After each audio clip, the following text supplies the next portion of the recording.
RV security system.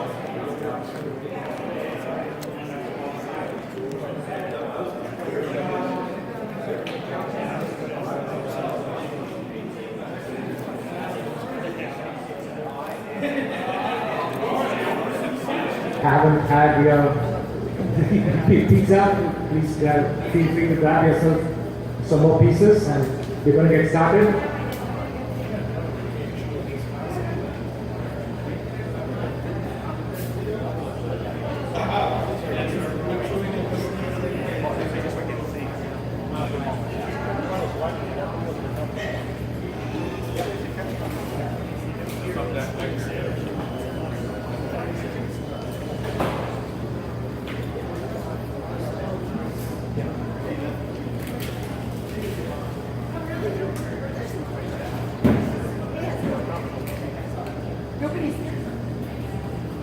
All right, we're going to go ahead and get started. Good evening, everybody. My name is Yashwan Muthusamy, and thank you all for coming. If you haven't signed in yet, please do so, and please put your business card in the bowl for the chance to win an Amazon Echo Dot. That's the door prize. So if you haven't signed in yet, there's a real incentive to do so. Okay. Other thing is, I hope you park in the areas that were designated in the parking map. We want to make sure that everybody finds their car once the talk is over. So please, I hope you all park in the designated areas. Okay. Before we get started, we would like to thank our sponsors. I would like to thank Adam and the gang at Next for letting us use that facility. They have a great high-speed network, and the AV setup, as you can see, is top-notch. Thanks again to Jax and everybody else. And also, we'd like to thank our other sponsor, Enchtech Services, and they have graciously provided the pizza and the drinks. So thanks to Enchtech as well. And I'm going to invite Jeff onto the stage. He's going to talk a little bit about what Enchtech Services does. Okay, Jeff. Okay, Altenos Technology. We'll get back to how to wreck a beach. In a little bit. We'll take this real quick, take a quick moment to talk about our company, and then we'll be done here. I'll hand it back to Yashwan. Thank you for this. Thank you to IoT Texas for allowing us to sponsor the event tonight. Let me talk to you about Enchtech Services. We're a services company, and it's founded by Robert Bowers and Dwight Patterson. Would you mind raising your hands? That's the two gentlemen that formed this company. Please after the talk, come talk to Dwight and Robert. We really enjoy working at these events and love the networking. So please stop by our table, grab your brochure. We'd love to talk to you. The whole point of Enchtech Services, we like to find people with ideas. We like to bring together technical expertise and resources to bring those ideas to reality. So, we're an enabler of sorts.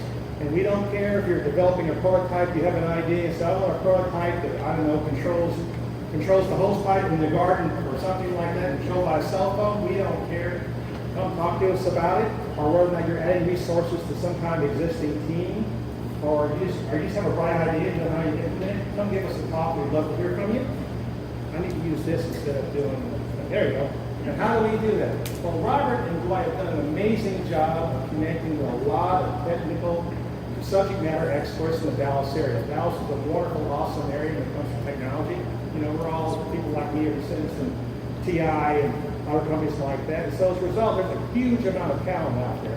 Well, Robert's connected with almost 300 subject matter experts in various areas, such as electrical and mechanical engineering.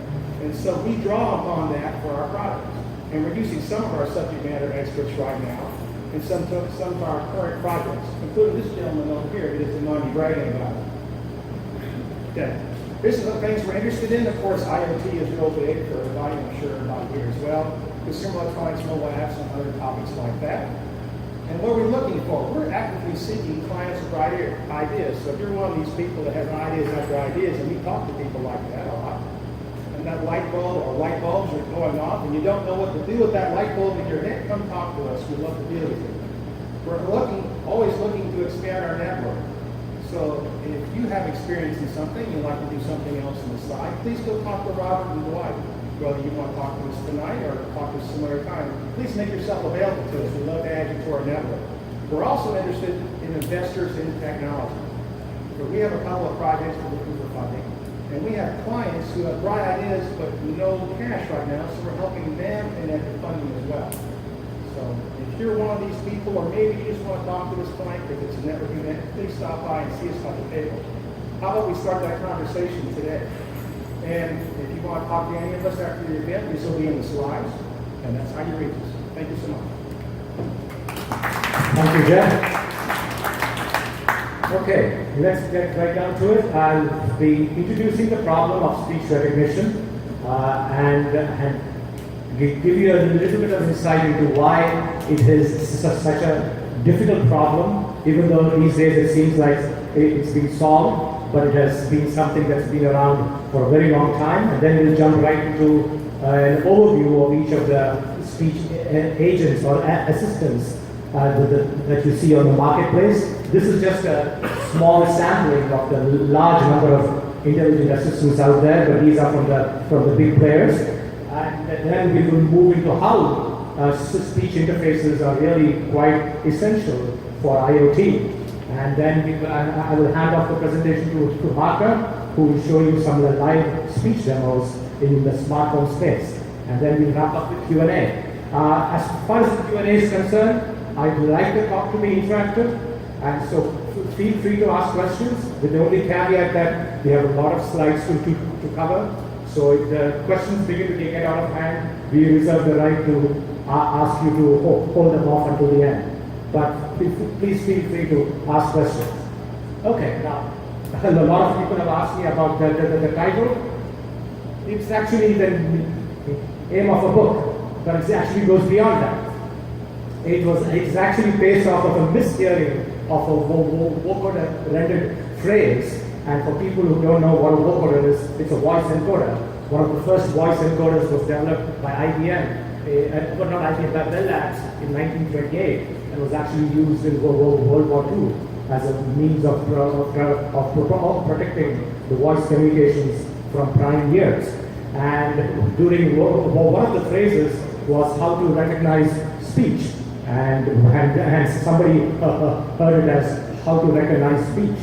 So that is the origin of the phrase. And I came to know about the existence of this book just while I was preparing for the talk, but I heard about this phrase from my professor in grad school when I began to work in speech recognition. He used that phrase to indicate how difficult the problem of speech recognition was. So since then, the phrase has stuck in my mind, but I didn't know the origins of Dave Tompkins' book or anything like that. I just came to know about it last week. So it's interesting. Even though I have had the phrase with me for over almost 30 years, I came to know about this book only last week. Anyway, so why do we want to use speech input at all when you're interacting with a device? Well, for one thing, it's the most natural form of interaction that humans know. You learn to speak at a very young age, and you keep doing it all your life. It's easy. Even when you have to learn new phrases, it doesn't take you very long to do so. It's hands-free, which becomes quite important when you're working with a number of devices or for the sake of safety or efficiency. You want to be hands-free rather than looking at a display. And it's faster. Asking your device, your personal device, to play the latest from Bruce Springsteen is a lot faster than sorting all of your songs by date, by searching for Bruce Springsteen, sorting by date, and then picking the latest one. And if you add in speaker verification, or speaker identification is a lower bar, speaker verification is a higher bar, it gives you an added level of security, biometric security. And of late, there is also the notion of intelligence with speech recognition. You want to just to convey the intent, what you want to get done, rather than focusing on how to go about doing it. We call it the common sense reasoning or natural language processing. So take the example of a smart home case where the person would like to say, I'd like to watch a movie. And in response to that one single phrase, you have managed to actuate about five smart devices in your home. And that's the true value proposition. If all you did was a one-to-one replacement of the device turning on and off with speech, that quickly becomes tedious, or you begin to wonder why am I saying turn the light on, turn the fan on, or set the temperature. Rather, I want to give the intent. I'd like to watch a movie and have the five devices actual. And an added aspect of that is the personalization. These actuations might be because of all of my preferences. But if my wife wanted to watch a movie, these five preferences might look completely different. She might want the lights on while she's watching a movie. She might want the window drapes open, or she might want the HVAC set to 68. So, and so on. And there's also the notion of based on your roles. If your kid comes up to the smart home and says, I'd like to watch a movie, and it happens to be a weekday between the hours of 6 and 9, the intelligent agent might say, I don't think so. You've got homework to do. So that's a role-based aspect. I love it. So that could briefly go over the main components of a speech recognition system. Many of you might know about this, but some of you, I figure, may not. I could easily talk about each one of these blocks for about an hour, but we're not going to do that. So basically, you have the speech waveform. It goes through some kind of signal processing to extract the lower dimensionality of representation, the feature vectors as we call them. And then you have acoustic models, which are nothing but representations of the smallest units of a language or the phonemes. But these acoustic models need to be trained on a number of samples of speech from the different speakers before they can be useful. But then you also have language models. Just having the phonemes isn't going to be enough. You need to know what are the constraints on the strings of phonemes which are specific to the language. And the larger the language model, the larger the vocabulary of the system. And the way you train a language model is by exposing it to very large volumes of text in the domains of interest. And of course, last but not least, you feed all of this into a decoder. And the decoder could be a HMM, a hidden Markov model, or a deep layer neural network, as Microsoft and Google have done recently. And so, or it could be a different type of classifier. So this at a very high level is how an ASR system works. But that's not the end of the story. There are a lot of dimensions to the problem, which is one of the reasons why it has taken us so long to get to where we are. And now that there's a notion of user training. Do you want each user to spend time training the system on his or her voice before they start using it? Probably not, because most people find that very tedious. So that's the concept of, if you need to train, it's speaker dependent. If you don't need training, it's speaker independent. Do you user experience? Do you pause between words, or do you speak continuously?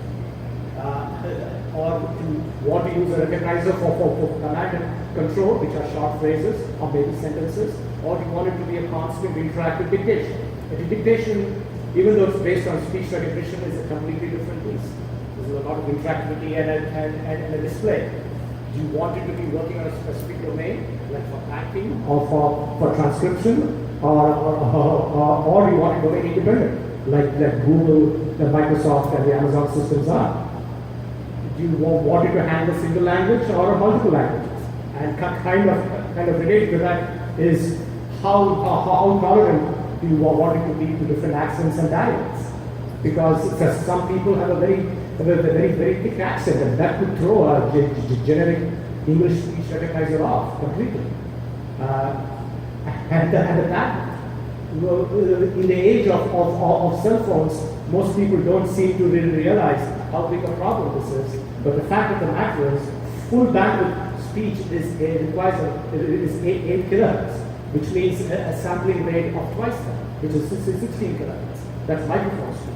Whereas most of the phone network, including the cellular phone networks, are limited to a sampling rate of 8 kilohertz, which means the bandwidth is half, about 4 kilohertz.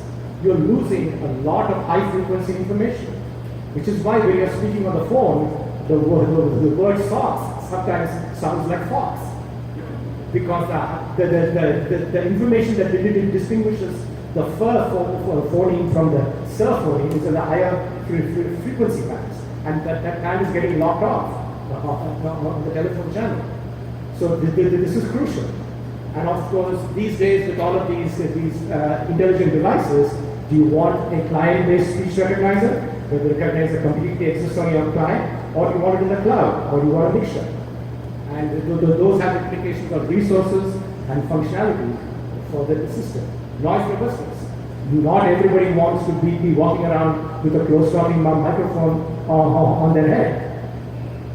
But then, if you have a microphone that's far away from you, it has to contend with a lot of background noise and reverb. In a room like this, my voice is getting bounced off the walls, the pipes, and you and everybody else, and it's happening multiple times. All those different versions of the speech signal, they end up reaching the microphone within 1 second. And that is going to throw any speech recognizer off unless we are doing some kind of pre-processing, acoustic echo cancellation, and noise suppression. So those are the things that you need to keep in mind. So and then beyond that, why is speech recognition at a fundamental level so difficult? Because different people speak in different ways. People are not always clear. There are a lot of restarts, a lot of ums and ahs and filler words that people use, which we take for granted. But it's going to throw a recognizer off. And there's a lot of background noise. And frankly, human beings are the best speech recognition systems around. Because we are using a lot of non-verbal cues and other sources of information that is very difficult to teach an automated system. When I'm speaking to you one-on-one, I'm not just listening to your speech. I am watching your lips move, I'm looking at your gestures, I'm looking at your emotion, I can make use of context. And I'm able to recognize what you're saying, even though I might miss one or two words. Those things are, the automated systems don't have those advantages. And at a different level, to build a good speech recognizer, you need a lot of speech data. And speech corpora are expensive and time-consuming to design, collect, and develop. But if you want to make a system speaker independent, you need a lot of data. And thankfully, there is now a resource called LDC, the Linguistic Data Consortium, that's part of Blue Pen, where they have a huge catalog of speech of different types collected under different conditions. And that's a very useful resource. So with that, let's move on to where we are at the current day. So the point of all this is to just to let you know that these intelligent agents didn't magically appear overnight. They are a result of several tens of years of research. And the Defense Advanced Research Projects Agency has been funding large vocabulary speech recognition since the 80s. And a lot of big names around the world have been working on them since that time. But that research is finally beginning to pay off, because speaker-independent speech recognition has finally gone mainstream. It's reaching a point where our kids and our grandkids are going to take it for granted. Oh, I can use a speech recognition, I can speak to my device. But that wasn't the case just a few years ago. So, and now you have a huge range of intelligent speech assistants. These are just from the big boys, as it were. And we will be talking a little bit about this. And even beyond that, the latest trend is these Wi-Fi speakers that allow users to interact with them from a distance. That is far field speech recognition, speech input and speech output, and these are the speakers like the Alexa family, Amazon Echo. You see one here for people who don't own one already, and then the Google Home, which was recently announced and is going to be available on November 4th. And these actually talk, these devices talk to these agents in the cloud to interact, to complete your tasks.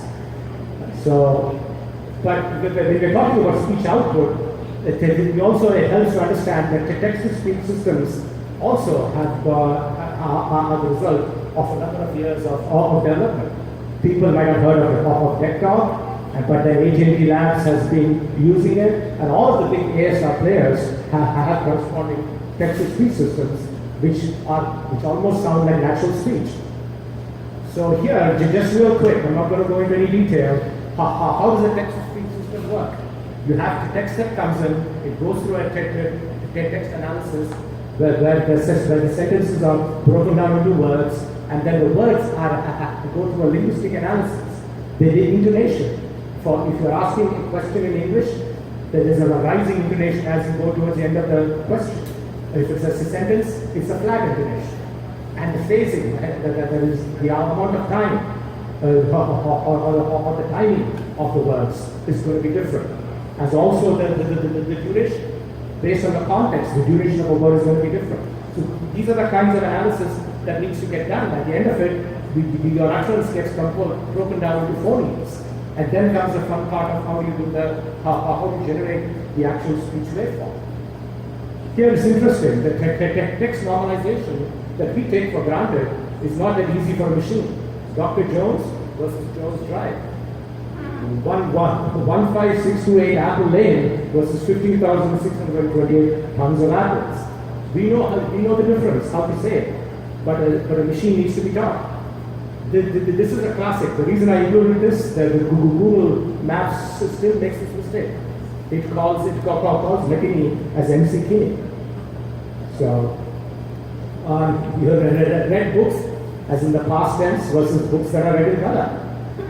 My latest project is to learn how to project my voice. So these are the kinds of differences that a text-to-speech system needs to get right. And the last part is the waveform generation. The obvious method is to use small snippets of recorded speech and put them together. But that's going to make your waveform generation quite big because it needs to access a database. Or you can do it by format synthesis. You could use various parameters like the fundamental frequency and the voicing and then noise levels to get your artificial waveform. There's pros and cons to both methods. But the point here is this work has taken several tens of years to get us where we are. And this right now is the space of all agents. This is a very large space and lots of companies. We are obviously not going to go through every one of them, but we are really focusing on this talk and the conversational technologies. And even within that, we are really focusing on the speech processing. So, but there are a lot of companies in this area, a lot of work is being done in terms of intelligent agents. So with that, I'm going to play my first video. This talk is going to have a number of videos, but we might have to cut short a few based on the time. How many do we have time? 7 or 7.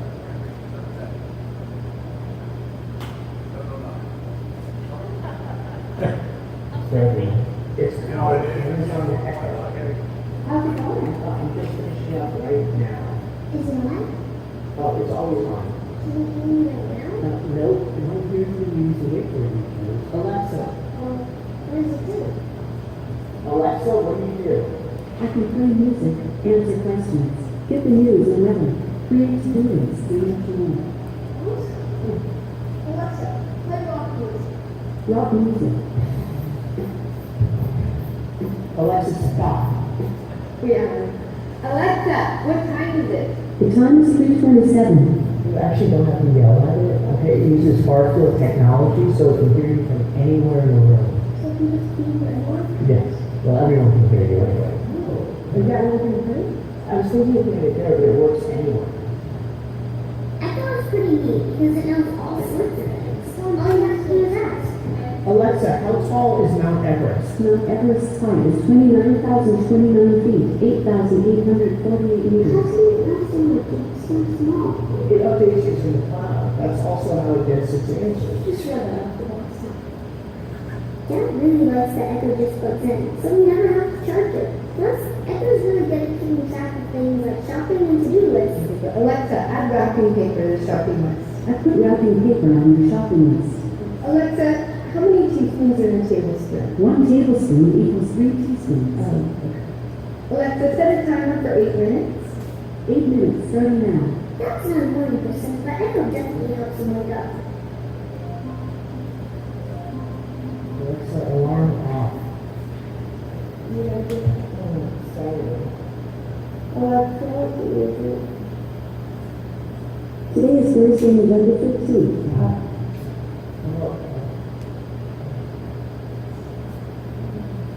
Alexa, give me my flash briefing. Here's your flash briefing. Come at me, I'm using my shoes and I'm actually saying. When did Dad say after a long day of work? Today was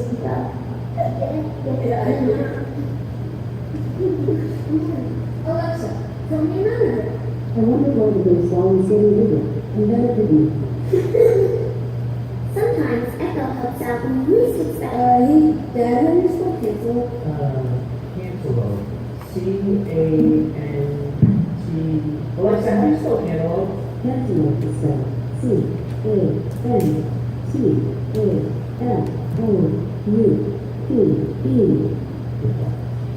Echo loves to play music and knows a lot of songs, and they always sound great. The play is famous. Alexa, stop. Alexa, before you continue, The play will use one. Follow your attention on the minutes. exactly. And with the companion app, you can access Echo from anywhere.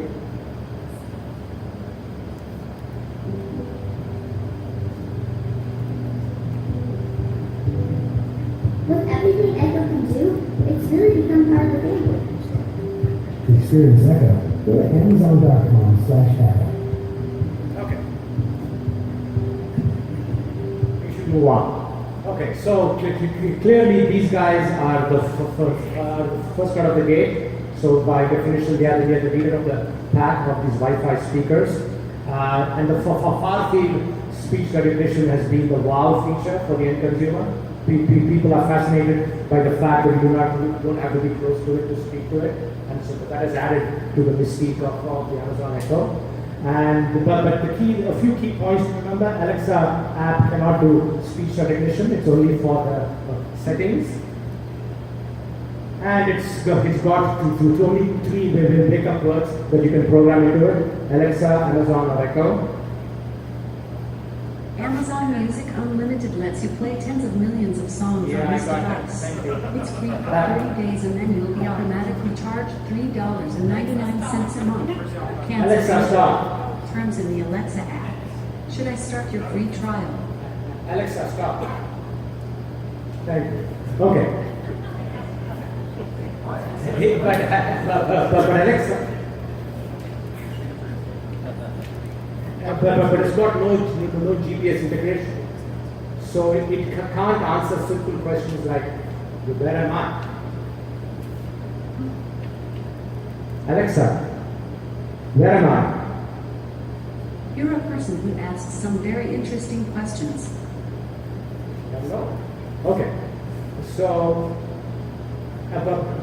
but it's useful for ordering merchandise from Amazon.com. You can also conduct your financial transactions if you enter all of your information in the app first. So, and they have a pretty functional app for Capital One. You can actually conduct financial transactions using voice, and it can control certain specific smart devices from the home, and that's what Martha will be showing later on. And Amazon has done a fantastic job of developing the ecosystem. They have a SDK that's available with the Smart Home Skills API. They have the Alexa voice services. You can turn any product with a microphone and a speaker that's hooked up to Wi-Fi to use Alexa with that.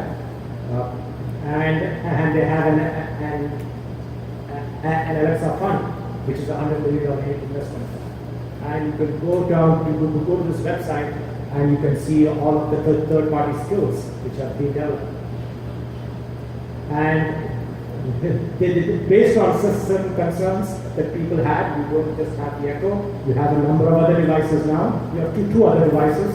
You have the Tab, and the Tab was specifically developed because people were concerned since the Amazon Echo was on all the time, listening for a keyword, wake-up word, that it was recording people's speech. And it was an invasion of privacy, even though Amazon, on multiple occasions, has said that's not the case. Yes? So, one question about the LBS service, right? It's Echo attaches. Can't you do an IP MAC address, look up into a general, where you are? You could, but that's not what it's doing. I mean, I'm sure Amazon knows where it is. Sure. But in fact, when I asked, where am I, he gave me a response which indicated that really the doesn't know. And so, and you could go and enter your address in the app, the Alexa app, and then it might give you the general location of where you are. But it's not nearly as accurate as Google. No, it's not doing triangulation. No, it's not. No, but the point is the intelligent agents from Google and Microsoft will actually give you a very accurate location. Right. Because they are automatically hooked up to the GPS. Yes. But, yeah. Okay, does any of these Amazon devices, do they have like prioritized user, like super user? Like say I'm the mom, I'm the super user, so I have, what I say overrides what the kids want, what my husband wants. That's a great question. They don't have any speaker-specific features yet. They don't have any speaker identification. They don't have any speaker verification, and they don't have a super user. So you could have somebody, if you have your Amazon Echo device controlling your lights and your garage door opener and your front door, be very careful because anybody can speak to it and turn the lights on or open the garage door. That defeats the purpose of far-free speech recognition, but people want and it can be carried with you. And then you have the Echo Dot, which is the latest. The Echo Dot is as if somebody took a saw and locked off the top part of the Echo. It's basically the microphone array without the speaker. That's the Echo Dot. And this has got the ability to hook up your own speakers because people felt that they needed it to, because it plays music, so they wanted to be able to hook it up to their own speaker systems. But unfortunately, it doesn't have a battery. I would have preferred the Echo Dot to have a battery, but it doesn't. So there you have it. Okay. Apple Siri. In the interest of time, I'm not going to be playing the video, but these slides will be distributed later on, and you can watch the video. Because I think Apple Siri has been around for so long that the chances of you guys having used it is pretty high or known about it. So we will move along. It was originally developed by Siri. It's a spin-off of SRI AI Center. It was actually an offshoot of a government-funded project called the Cognitive Assistance that learns and organizes. That's the expansion of CADO. And Apple acquired Siri in 2010, but it took the world until 2013 to find out, almost by accident at a conference, that Apple was actually using the Nuance, a speech recognition engine. And the key features are, for those who have used it, it's a natural language interface to several applications, learning of user preferences over time, so it gets individualized. But the fact of the matter is the pure speech recognition accuracy of Siri is not very high. But they make up for that with the AI aspects of it, or trying to get more information from the user. And there's no far-field audio processing yet, so Apple hasn't released an Echo-like device, and they claim they don't need to because Siri is available on on all Apple devices. So there's no need for a Wi-Fi speaker. And the Apple HomeKit is a newly released new framework for home automation.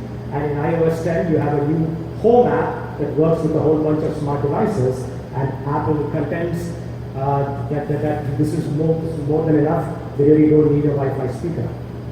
But they are also said the same thing about large format phones. So, when you integrate, sorry, you have to deal with people here, you can say, Well, I do reserve the right to not answer your questions. Go ahead. when you're hooking up an intelligent speech agent to a home automation system, you're not looking up your entire home automation system or a security breach. Absolutely. And that is a problem right now because there isn't a speech assistant on the market right now that does speaker verification. There is only one company that has released a speaker recognition API, and we are going to be talking about that next. Okay. So actually, the related question, this is run multiple voices having the same impact. What about the ability for the cloud services to come back in person? Is there security protocols that allows the command to be originated by in-presence versus in the cloud? So that's where if because I didn't quite catch the question. So the question is, this is voice recognition driven, so the input has to come from being physically where the device is. Right. Are these secure enough to prevent somebody from being in a remote location and causing the same action? Oh, okay. Yeah. Unless the speech goes into the microphone of the device in some fashion, it's not going to be possible. Because the linkage between Echo and Alexa in the cloud is closed. It's not an open one. It goes through Wi-Fi to the AWS server that has Alexa, and that's not open. So the API is going to allow you to. No. So, but that's an excellent point. I mean, there isn't a device that's using any kind of speaker verification. So the security aspect is a big issue right now. But when Amazon was asked about this, all they said was, we are listening to the customers. Of course, they wouldn't divulge their future plans. Okay. Cortana in action. Okay. How are we doing on time? So it's how much has passed? How much time has passed? Okay. Let's go ahead and play this. We might have to cut short the other ones for this.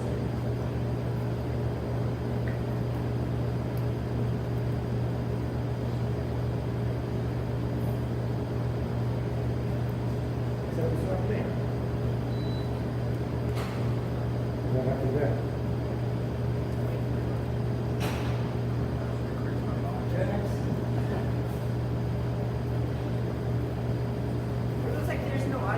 Yeah. I have audio here. Do you have like a jack clip you need to pull it out? I think it is. Well, this video is short, but by the time we figure out what's going on, it might be.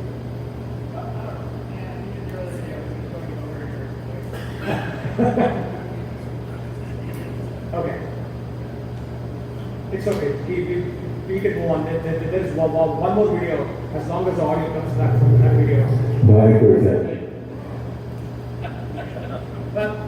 Okay. Well, why don't we move on? Okay. So there, which is for in case people are wondering, you had a guy that was interacting with the Microsoft Intelligent Agent called Cortana on his laptop. And he was asking the usual questions about what's the weather and tell me a joke and things like that. So Microsoft Cortana is late to the party, but they've done a lot of work and they're going to catch up. And it is actually available as an app on a number of platforms, including Android.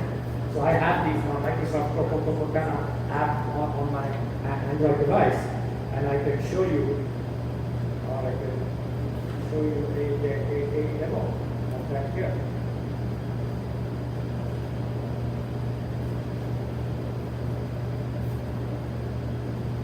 Hey Cortana, where am I?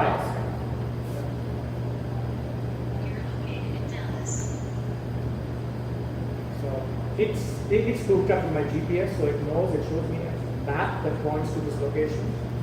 And the wake-up word is, hey Cortana, well, what's the weather forecast for tomorrow? The forecast for tomorrow shows mostly sunny skies with a high of 83 and a low of 66. So this works on an Android app that is going to the Cortana intelligent engine on the cloud. So, okay, moving on. And this is part of it. It helps to understand what Cortana is part of the how is it part of the larger strategy from Microsoft. CUI or conversational user interface is a new mantra, and that's supposed to take over the GUI, according to Microsoft. And Cortana, the virtual assistant, is just one part of the larger Cortana intelligence suite that includes the Microsoft Azure platform, a whole of the intelligent bots, which is short form for robots, except these are bots which live in the cloud, and they can be attached to a number of services like Skype or any of the other applications. And so you're carrying on a conversation in Skype with the bot, and the bot knows things and is able to go out and do things for you. So, and also they've released a whole bunch of cognitive service APIs for in various areas, and have circled the speaker recognition. So you can actually use speaker recognition to create voice services that are based on the identity of the speaker. So where is that identity managed? It's going to be managed in the cloud. So if you say this is Yeshwan, this is Baiju, this is Right. Leroy, the identification of the voice that sits in the cloud. Right. So then I mean I haven't dwelled deep into their specific APIs, but I do know how speaker recognition works. You have to have some kind of an enrollment where we provide a few phrases to basically train the system on the characteristics of your voice. And then after that, each time you speak, it compares what you say with the enrolled phrase or the voices. And based off of that, it lets you know. And that's tied to a device, or how is that? I haven't, to be honest, I haven't checked the service as speaker recognition, but I would think it would be invariant of the device. So, okay. And this is the video I hope I can play. So let's see. Is Jazz moves by? We're moving into a world where you will soon be able to plan trips, shop, even talk to intelligent bots, all from within your SkyChat. And you see I have a visual video mail from Greek. I'm going to play it. Hey, I just learned that you can ask coders again this year. Congratulations, and thanks for everything you just said. You're seeing here, there are some new things in this next generation of Skype. You see this visual video mail. So we have a video message with the transcript right below. This is one of the examples where we're taking intelligence from things like Skype Translator and bringing them directly into everyday features like video messages. So in this next generation Skype, the other thing that you'll notice in the canvas is my personal assistant, Cortana, is always there in the upper right-hand corner. Yeah. So when she talks about Cortana, this is Cortana. One-on-one, The circle. or in group, or even as you can see here, she's subtly improving my messages by highlighting key points in my text. So now you see Cortana is actually sending me a private message. I'm going to tap that, and I go into the one-on-one conversation I have with Cortana. So she's telling me the custom cake spot would like to know my location for delivery, and yes, I'll share it. The agent Cortana is actually brokering the conversation with the third-party bot, the custom cake spot. Now I see this rich card that is showing me that the cupcake is on its way and that it will be here within a few minutes. All of this is happening within my Skype chats. This is just one example of the many ways that you're going to start seeing businesses using the power of Skype and Cortana to interact with their customers. since I'm already talking to Cortana and I've committed to doing this keynote, I'm going to go ahead and try to plan the rest of my trip. Now Cortana is proactively thinking about the next steps in coordinating my trip. So she's actually suggesting that I connect with the Westabot. Anybody that knows me knows I really stay at Westabot. So what you see here now is Cortana has actually introduced the Westabot into the conversation. But not only has she done that, she has given the Westabot context, so I don't have to repeat myself. The Westabot knows this is for Dublin and it's for those particular days. All of this saves me a lot of time and effort. And then because Cortana has all my relevant details, the Westabot can actually lead the conversation. Now we're seeing a third aspect of Cortana. She knows my connection, she knows who I communicate with, and so here you're seeing her actually suggest that when I go on this trip to Dublin, that I communicate with my friend Jenny. And I see this card, I could call her directly from here or video call her, but I don't know what time it is, and so I'm going to choose to message her. Clicking that takes me to the conversation I had with Jenny. The other thing you'll notice is that Cortana, because she has context about why I'm thinking Jenny, she's pre-populated the text with context around when I'm going to Dublin and basically why I want to talk to her. So this is just a glimpse into how Skype and Cortana, powered by Bing, can make our conversations more productive, informed, and fun. She's not much of a looker, is she?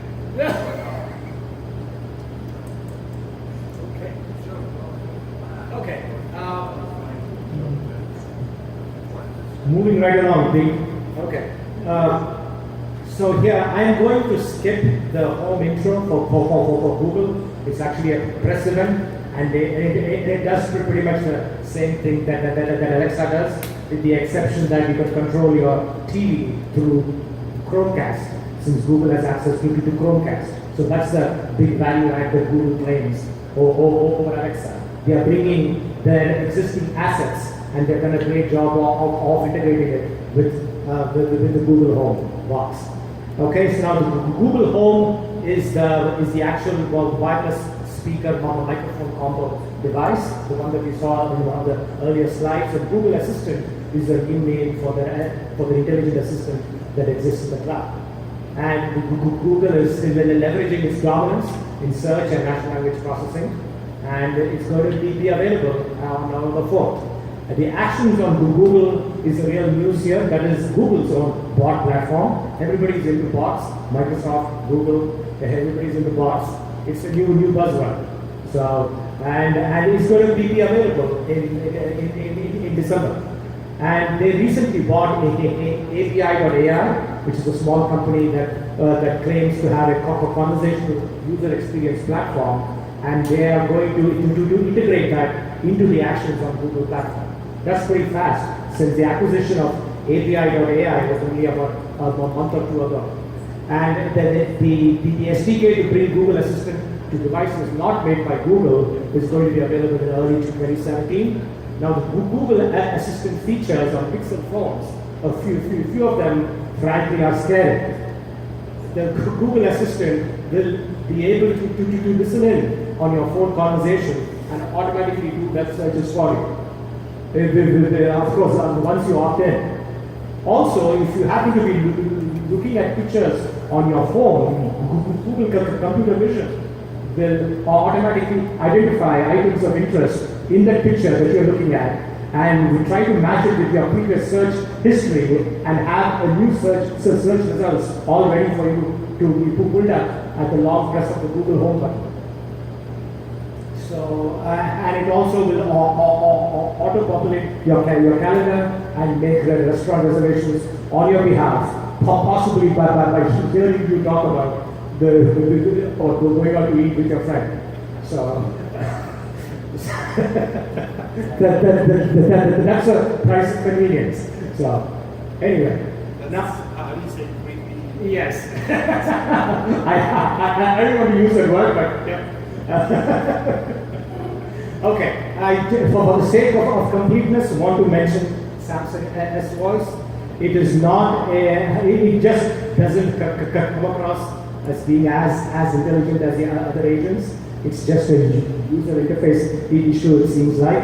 But the one advantage it has is that it doesn't limit you to the wake-up word. You can have any wake-up word that you want as long as you say it 4 times for it to learn. Okay, and I just included this, the Samsung Scoop, even though it's not a true intelligent agent.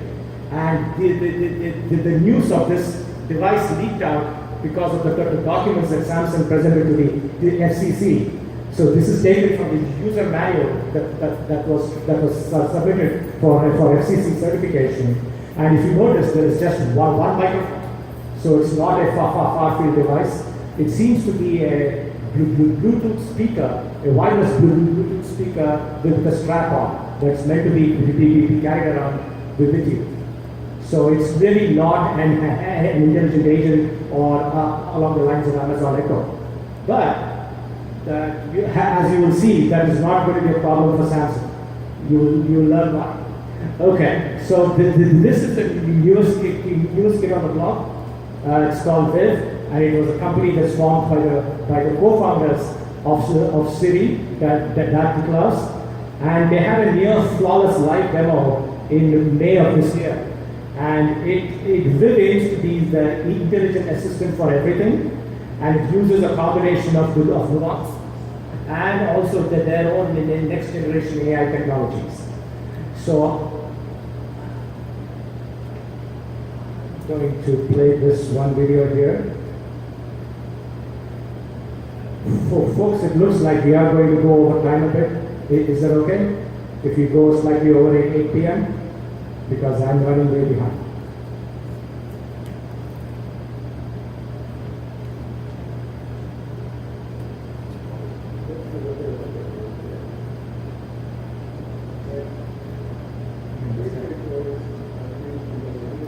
Everybody hear that?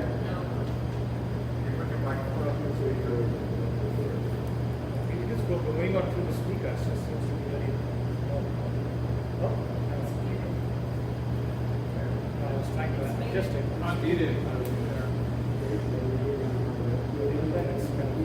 Yeah.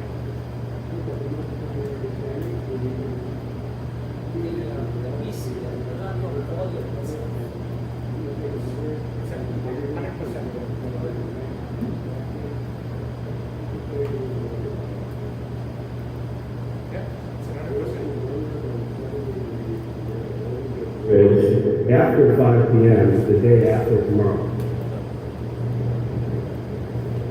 Okay. The part that you this says it's a very complex very very few assistants in the world use stuff like this, but this is where this can be trained up by developers. So with that, let's go behind the scenes. Let me show you a little bit about how this works.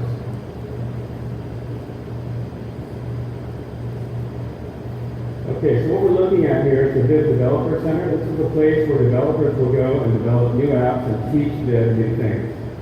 So what I'm going to do is I'm going to load one of the queries that I did earlier. I'm going to run that. And then we are going to open the curtains a little bit and take a look at what's going on inside. So it looks fairly straightforward here, but there's actually something pretty extraordinary going on.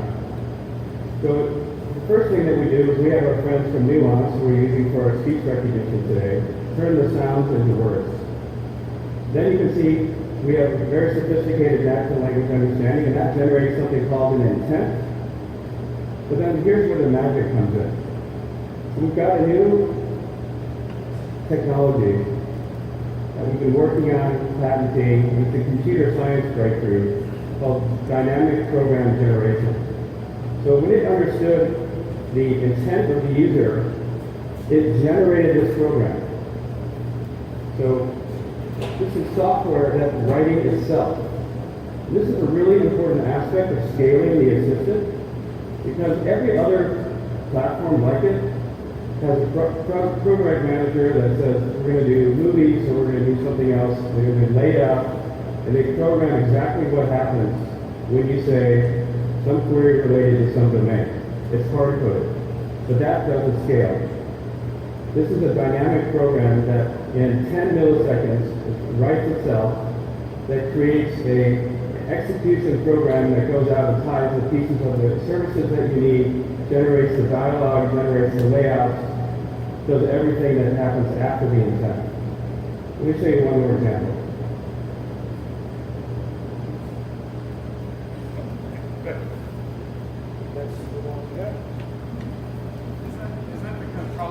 you have all these skills, it's 3,000 skills, and it was mind-boggling to spend time going through it today. It's a mess. Something like this would automate that whole process. It's interesting you should say that, yes. Echo is, I mean, as Martha will show you, it is not an easy task to program it, because everything has to be hard-coded, and there's a lot of sequences that you have to go through to try and get it to work. So this, I mean, of course, we are seeing a demo, and it's a live demo, and it's very impressive. But if everything we've seen is true, this is truly the next generation. That's where it needs to go. Yeah, I mean, this is truly is the next generation of what intelligent assistants need to be doing. Okay, I want to show this figure since we already so late, might as well show this here. So, and I think this will bring the point through. Where we put our emphasis on the initial development of this is something we call conversational commerce. So the goal here is how easy can you make it to get things done by talking to things, right? So let me give you a few examples. Send Adam $20 for the drinks last night. We have friends from Venmo come up. It knows who Adam is. It knows what it's about. We're going to go ahead and send that. That's it. It's done. Adam's got his money. One sentence, and it's done. So it's an agent from Venmo that gets put in. Send my mom some flowers for her birthday. Our friends from Pro Flowers come up with some beautiful arrangements here, but, well, she is a tulip lover. Let's try that. What about tulips? Great. So, some beautiful arrangements here. I'm going to go ahead and do that. Knows where my mother lives, seamlessly puts all that together, and we'll go ahead and buy that. And that's it. The flowers are on the way. Right? Let's keep going. Give me a nice room in Palm Springs for Labor Day weekend.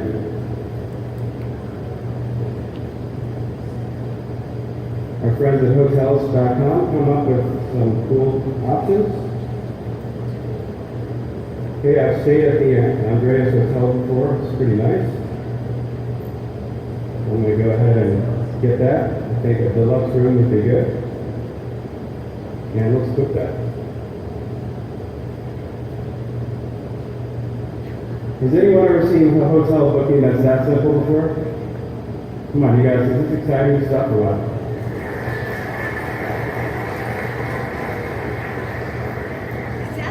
All right, let's do one more. Okay.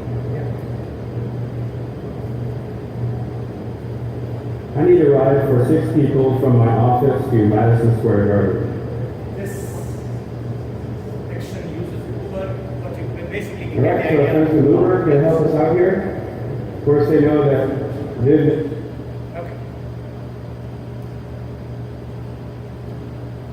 So the point here is we introduced 2 new concepts.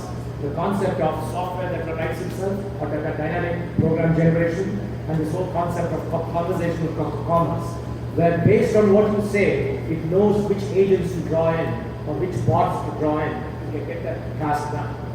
And you're not doing, and if you notice, he's using a combination of presses of his key, the pad, and speech. But the majority of the work is being done basically with speech. And it's seamless, and that's what a true intelligent agent needs to be.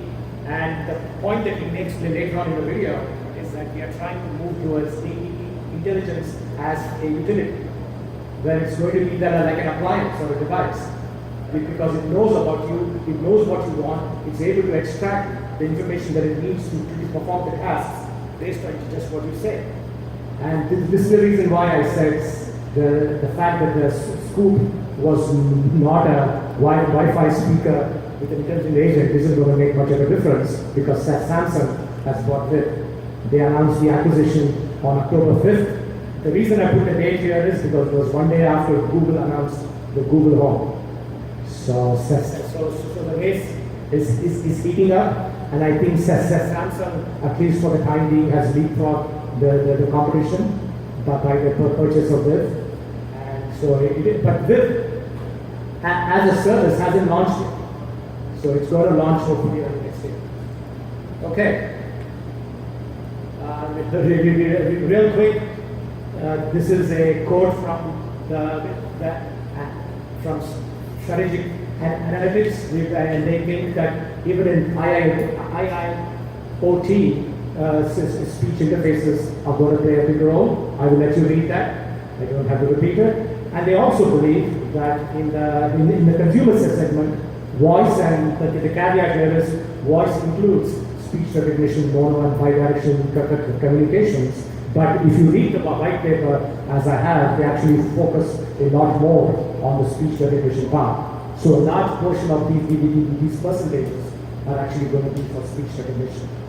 So, and the reason they are saying that is because when you look at the landscape, it makes perfect sense. For the smart home and consumer, you already have the Nest thermostat from Google. So now the Google Home and Google Air and Google Assistant are going to work seamlessly with Nest. You have the Philips Hue light bulbs. You have the Venmo smart plugs, and they all work with Amazon Alexa already. In smart cars, both for in-vehicle infotainment systems, you see this is the blue bars are the TTS and speech recognition, and the embedded telematics are the orange bars. You see a great increase there. And then for industrial IoT, wherever the bottom line is, anywhere hands-free operation is going to improve the safety and efficiency. Speech recognition is going to play a role. Okay. I apologize, Martha, for taking too long.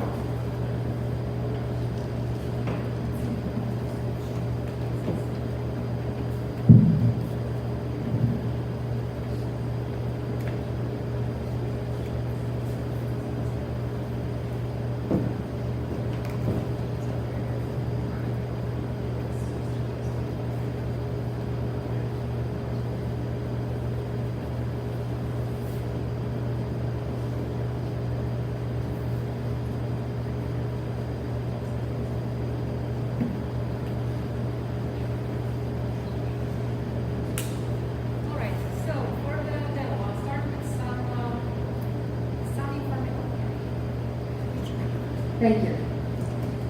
Now it's time to look at some demo, some hands-on. I'll start with some information.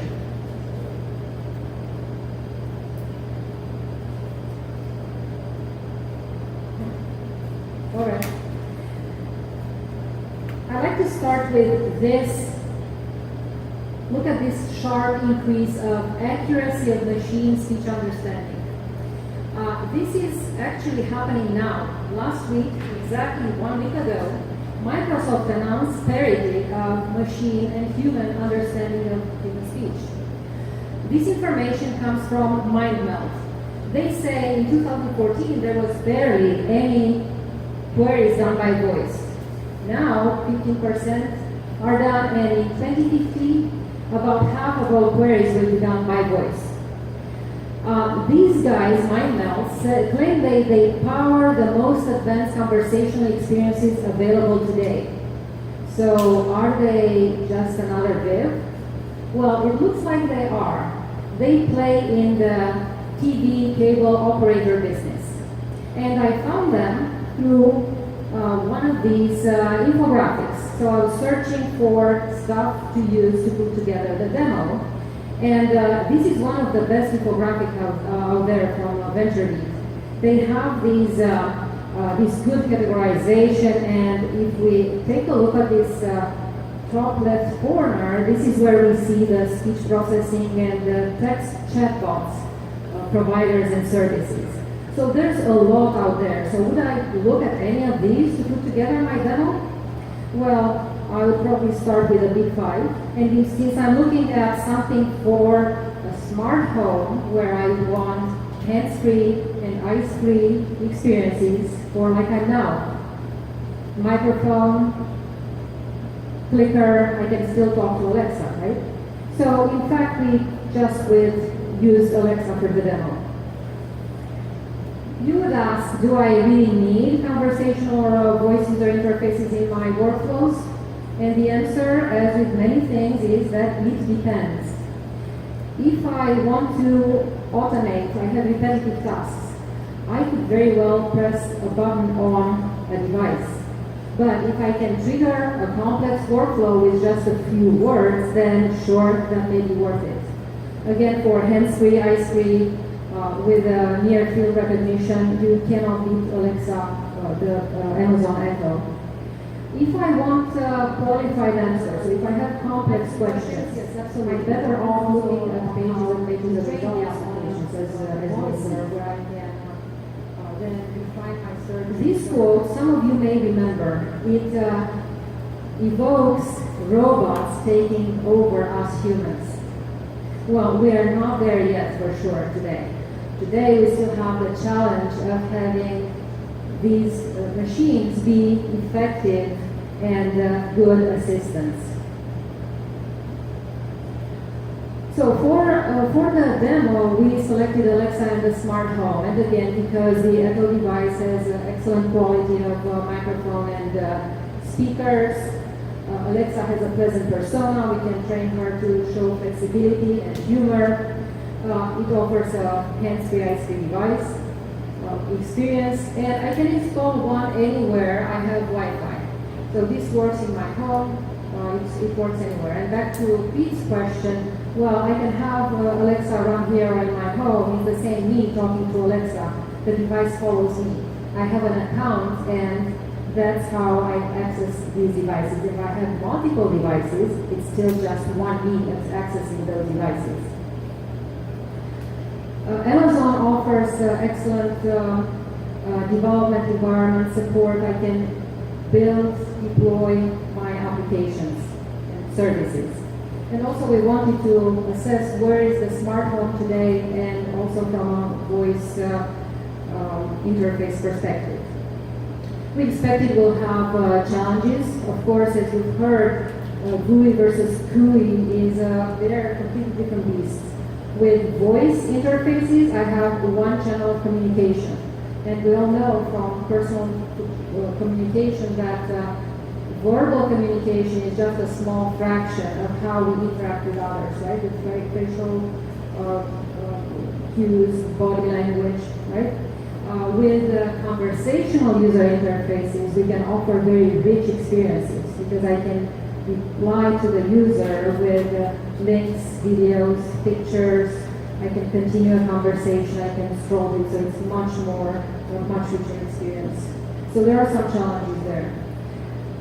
If I ask Alexa, what is my home temperature? She may come back and say it's 72 degrees, and I'll say, well, that's pretty smart. But if I say, Alexa, I need to get my kitchen sink replaced, that's a tough conversation, even with a human, and that can easily generate into a heated debate, right? We have heard that Alexa is based on a so-called supervised training model, meaning that she's as good as the questions and answers you teach her. She can give the perception that she's smart, but in fact, it's just a fixed model with a decision tree. The other, we've seen with Viv, the other model would be an AI engine, and that's what we would want to use, well, not for today's demo. And as with any engineering project, we expect to have a 20/80 Pareto where you spend 20% on success path, and as you know, 80% on error detection, correction, special cases, corner cases, and so on. From an IoT perspective, we also expect to have some challenges. There are so many sensor devices out there, and they all seem to have their own API and accompanying companion app. They have different protocols, radio. Some of them require a hub, like this. Well, we cannot see it, but the fan is connected to a Wemo switch hub. Once you reach a number of devices and participants, like users and their preferences, you cannot really get by without having a good IoT, actually management platform where you can onboard everybody, have measurements, KPIs, analytics, visualization, and so on. And of course, we expect it to have some quirkiness. If I have a smart bulb like this one, but I turn off like a traditional switch, well, I've lost connectivity to it, right? Wi-Fi is not a very reliable technology. I mean, my router could fail. I have to Wi-Fi messenger. Wireless parts.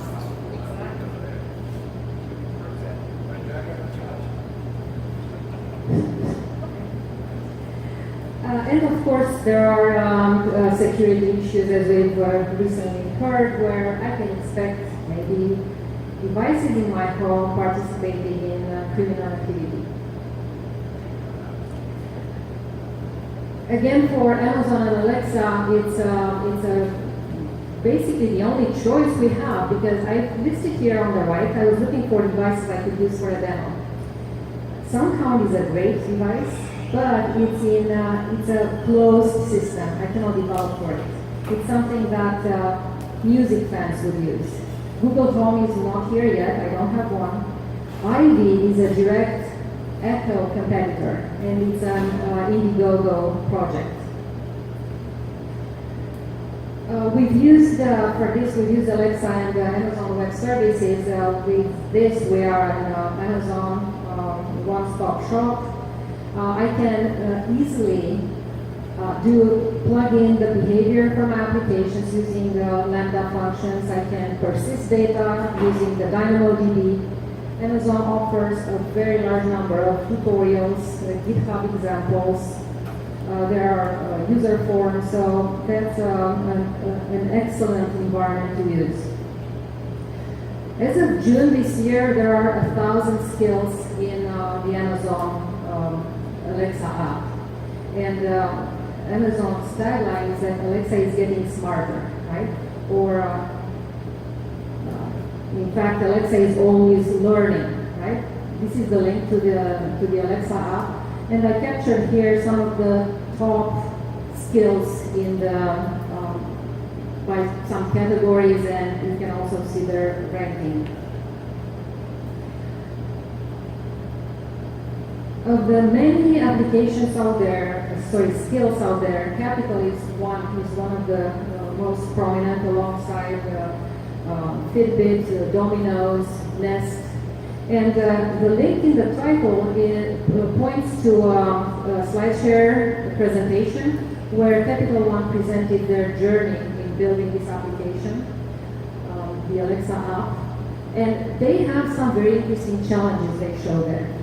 They have included 2,500 utterances, which represent that many ways of asking Alexa for stuff. Of these, 700 are related to numerical questions, like 22, is it 20 plus 2 or 20 and 2? And how is the machine to know? Well, she doesn't, but we teach her, right? Then people could use jargon like $100 instead of $100. So again, the machine can be taught the jargon. When they started the application more than a year ago, they didn't have an account linking, so they worked with the development community and Amazon on that. Now they use a multi-factor authentication method where they were having to punch in all 16 digits on a card, right, on a bank card.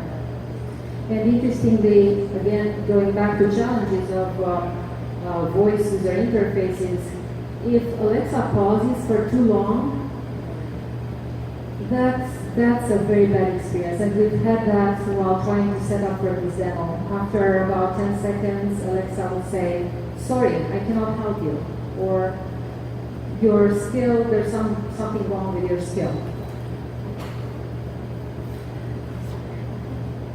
So, preparing for this demo, I really felt like stuck sometimes, and we really just wanted stuff that works.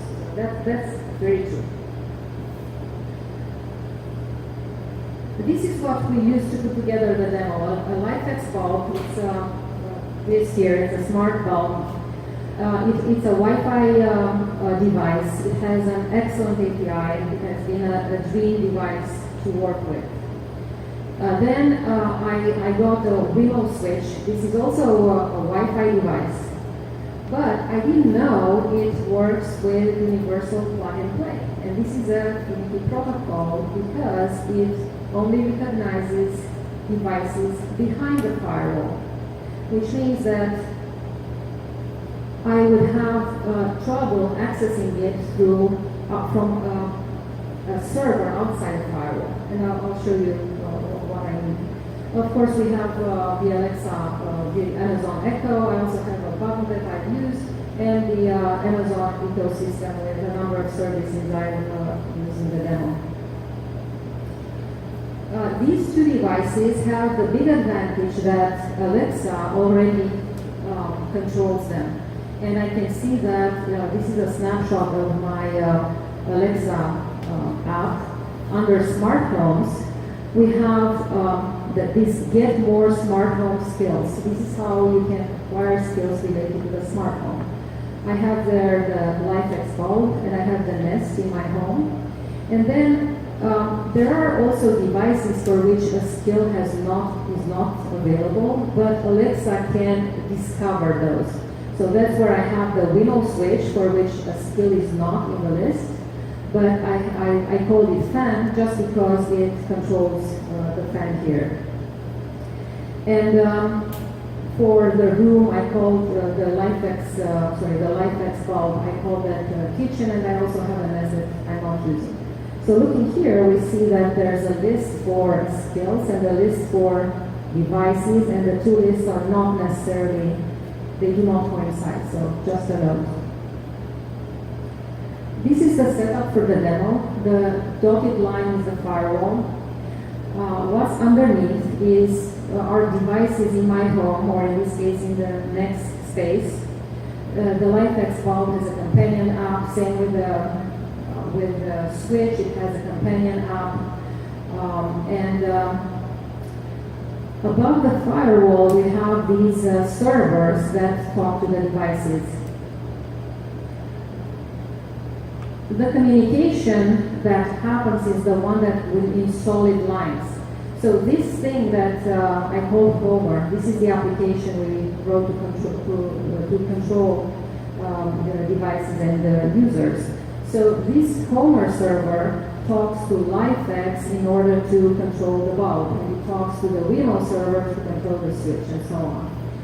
And the devices themselves talk to the servers in the cloud.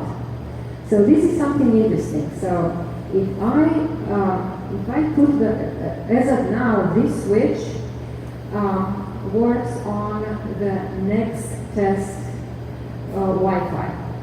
This Wi-Fi is an unsecure network. And guess what? The bulb does not work on unsecure network. So that one is connected to next members. It's another network. And same with Homer. So in fact, this demo we know in advance won't work for some of the flows. The Alexa app controlling the devices, that works. Alexa, kitchen on. Okay. So she turns the kitchen light on. Alexa, kitchen off. Okay. Alexa, fan on. Well, I know nothing happens because it's on a different network, and universal plug and play only works on the same line. Surprise, and good to know for those of you who want to put together IoT applications. Did they tell you that before you Sorry. started? The device fan is not responding. Please check its network connection and power supply. Exactly. So that's a very frustrating type of interaction, right? This is showing IoT for consumer experience, not even close, right? Exactly. You'll see, you already know my conclusion. And they won't go back. Right. Yvonne? Oh, on your, okay, with this firewall, Wemo, did they tell you that before you bought it? Was that like that was that small print in light gray font, or did it say it like right in there? No, they don't know what I don't know, right? It's the unknown unknowns, right? They don't know that I have no idea what universal plug and play is. I was looking for a Wi-Fi device and hoping, crossing my fingers for an easy to integrate API, right? Just send some HTTP requests and be done. And it took forever, and now I know why it doesn't work. Well, in my home, Alexa can control the fan, even though Alexa is, right? Alexa is here, she's beyond, outside my firewall. So she can keep a pinhole open in the firewall and talk to the device. So I know that it's doable, but I didn't do it for the demo. Pete? Does that provide a security risk then? The pinhole open. Well, there was an article saying that these Belkin Wemo switches can be hacked, and yes, the device sits on an unsecure network. The provider says, well, it can only be hacked if you happen to be close to the device when you're doing the configuration, right? That's what their What's non-verbal cue here? sorry? Non-verbal cue, really? Right. Is, Right. So, yeah, I mean, this has not been DOS attack on the East Coast happened last week, right? They actually seized mobile devices. like Right. cameras and Right. monitors. So they claim that their communication after setup, everything is encrypted, right? But as it stands, this device can only work on 2.0. That's another thing. It only works on 2.4 gigahertz. And here, Jax explained to me that their router auto detects, so they have probably 2.4 and 5 gigahertz. In my home, I have them, I can name them. I know which one is 2.4, which was 5 gigahertz. I can set up this system where everything works, right? In here, I had trouble finding what did I need. 2.4 secure, where all devices would work. Well, they don't have such a setting here, right? So, no one tells you, right? So, excuse me. Essentially, what you're saying is the fact that you use the word universal plug and play, you're supposed to interpret that as a secure firewall or as a private. That's a convenience, and actually I have, let's see, I have somewhere here. In the backup slides I have, see, this is a protocol. So with a light switch, I just say HTTP request, I get a response back, and that's it. With this Wemo smart switch, there is a discovery phase, and then when you say turn on the kitchen light, that's where it says it's supposed to send a binary state. It sets a binary state, and that's how the switch is activated. So that's a pretty long sequence, but it makes it very convenient for people to just plug in devices. Like I plug in this clicker that, well, it doesn't work, but theoretically, that's the advantage of such a protocol.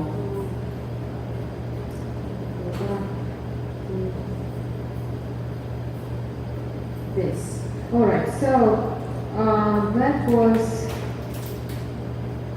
This is how we prepared the actual interface of the application.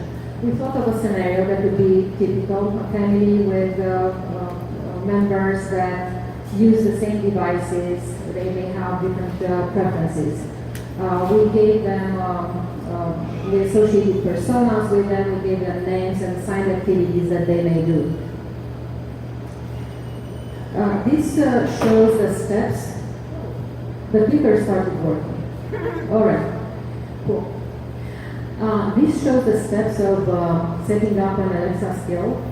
And it starts with an invocation name, like I would say, Alexa, tell Houdini it's movie time.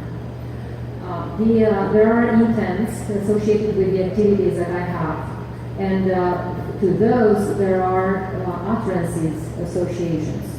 For example, Houdini movie tell it's movie time, this is not how I would address Alexa, but this is how I specify the interface. I can add some variables for various types of activities, and the last step is to associate this skill with actual behavior. So that's where you can select to use your own external server. In this case, I chose to use a Lambda function to provide the behavior. And this is now when we do the demo. So I've listed here the links for the demo. You can watch it working, again partially working because of the fan. And I'll show you here just for to have an idea what the experience would be if this was a real thing. I call this local server. This is something that's running behind my firewall. So here I can set various preferences for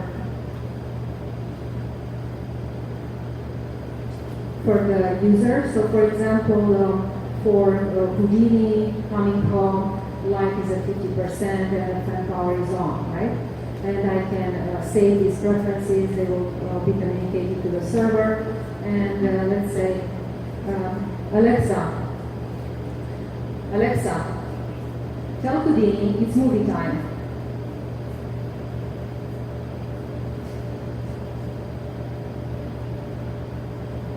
Houdini is ready for a movie. Lights at 20% and fan turned on. So what happened here is that these settings here, 20% and on, where Alexa, through the Alexa command, the server applies these, and these become actually, sorry, this is the local one. Alexa is using, the Alexa is using the cloud server in this case. So is the skill providing text and does text to speech for the responses too? No, so what we did is only a pure voice interface. With Alexa, you address her by speech, and then you're right. You have an option. You have options to send back a response, or they call that a card. And I'll pull it up. I'll show you how you can read everything we see here. Hear her say it's in the card. So let's say, now I could say, Alexa, I'm home.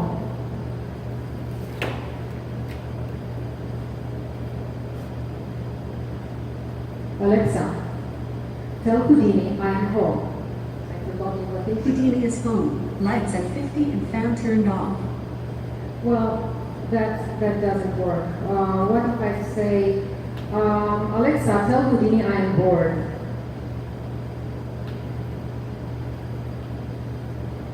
Alexa, tell Houdini I am bored.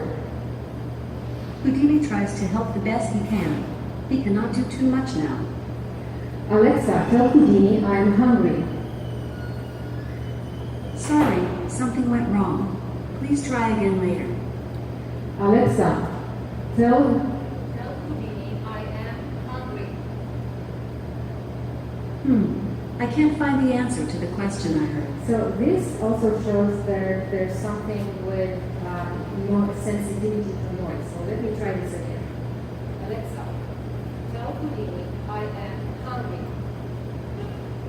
Houdini suggests that you check for any pizza left over on the counter, near the fridge. So again, noise sensitivity, right? And I noticed that with a fan on my desk, I could not talk to her. I had to keep her close. All right. So can we solve? Back to here. So again, this you can watch these demo videos for the details of the scripts.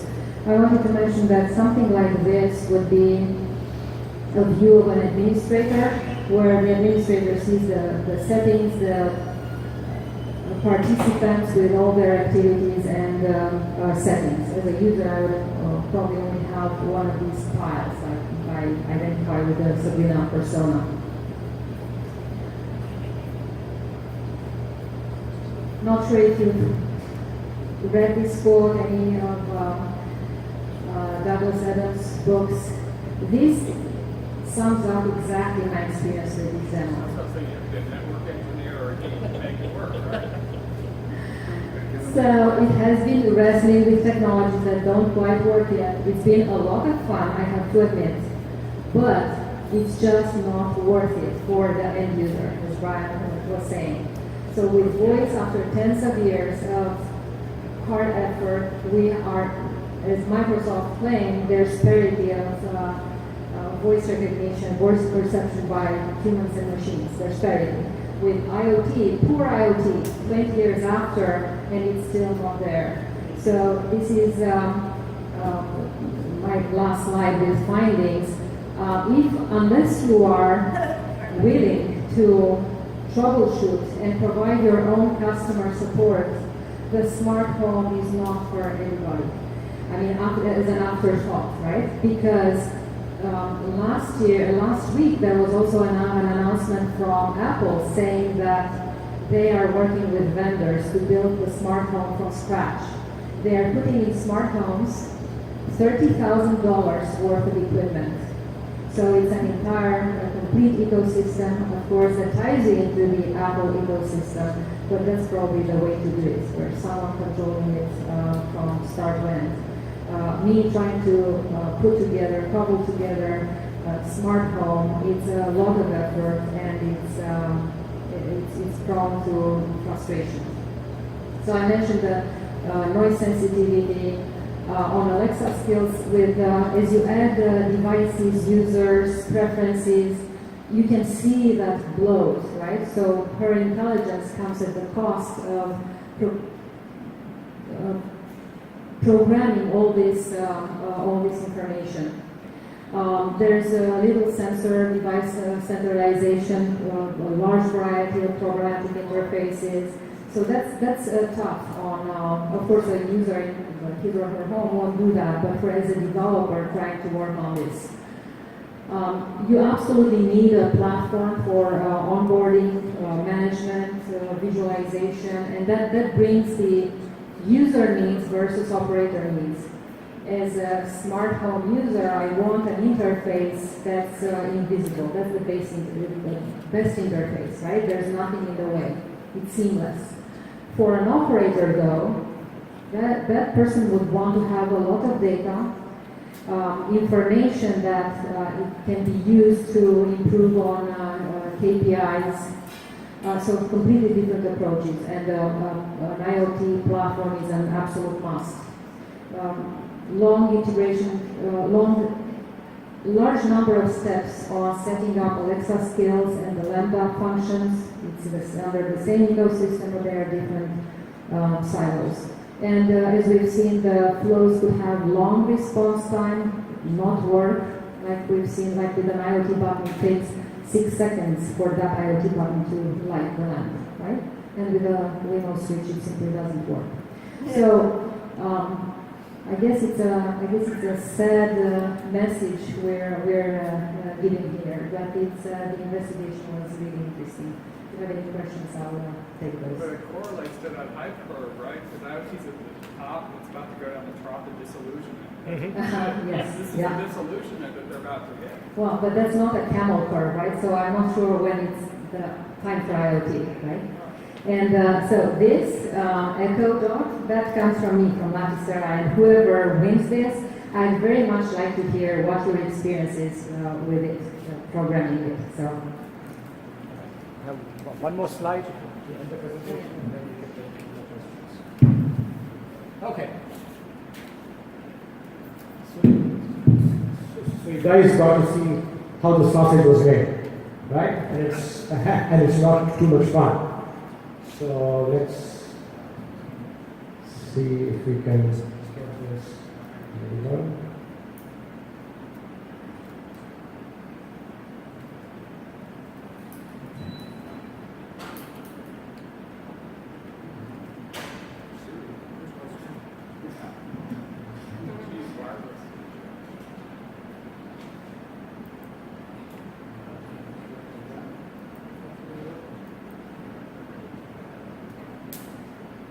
So restart the guide.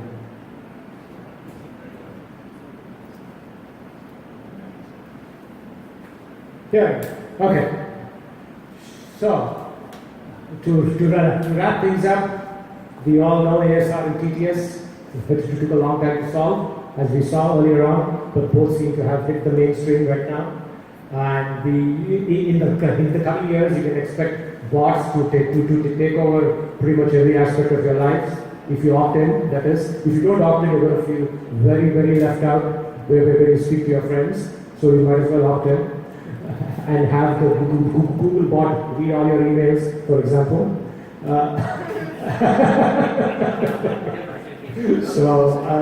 Speech interfaces for IoT are here to stay. And as Martha showed you, the live demos highlighted the limitations of programming current virtual assistants.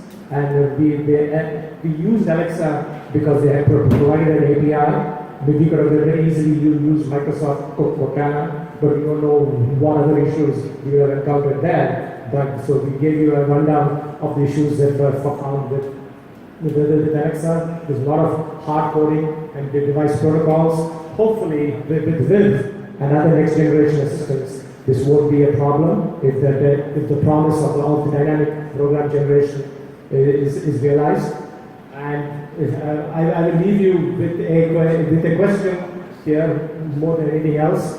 If everything is going to be connected to every other thing, then perhaps the best way for humans to interact with everything is by speech, which is the most natural of all the interfaces known to man, instead of forcing humans to learn new modalities of interaction.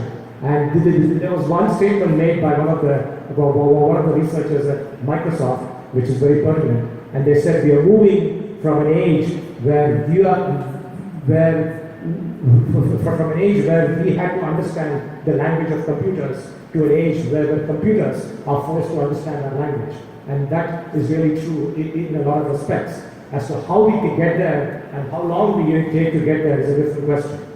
So, with that, just give you a reminder of our sponsors here. They're looking for a few good men and women. So go talk to them if you're interested. And I'd like to thank you all for staying beyond the official end time. And we apologize again for going over. But thanks for your time and thanks for coming. And any questions? I don't know if you want to take this offline, but I was just kind of curious. Okay, I have a Garmin Nubie. You know, I don't want to use my smartphone data, I'm cheap. So on this Nubie, how is it, where is it getting its, its voice to say, okay, make a right on Taylor Street, or turn at the next light? Is it coming from the GPS satellites, or is it like a chip inside the Nubie? Now, so when you say the Garmin Nubie, it's a GPS, is that? Yeah. Okay, so it's probably getting the information from the cloud. Now I don't know. Now is this something that you have in your car? Oh, okay. So not actually. Okay. So basically they make chips. I'm sorry. The only GPS I've used is on my phone. So that tells you my ignorance. Okay. Right. Okay. So yes. So I will revise my answer based on what I know now. It's probably all on the device. Okay. So I'm assuming that it comes preloaded. It's got a hard drive of some kind. It's preloaded. Right. Well, it has some kind of little chip, tiny. Probably flat. Okay. Okay. So basically, you can buy a chip then that can read text. If you have something inputting text to your device, like say I'm creating a device. Okay. But I want my device to talk.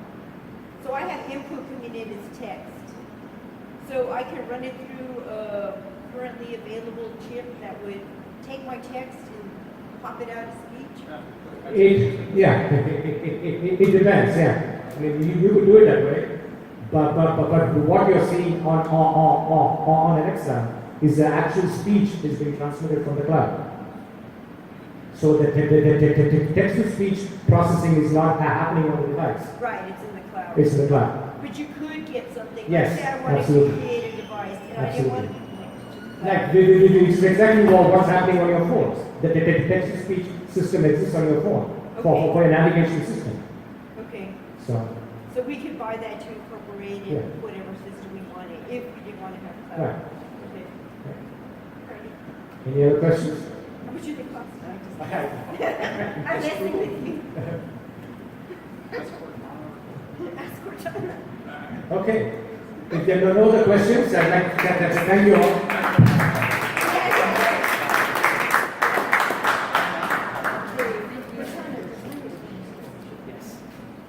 And I'd like to thank Iman for the video. Sure. Hopefully we will have it uploaded soon here.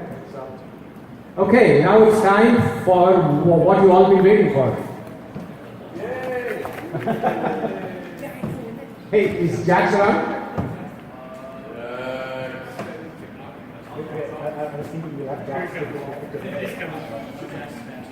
All right, Jax. You get the honor of picking the winning business card.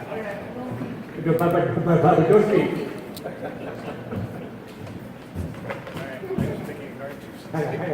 All right. Pick my name.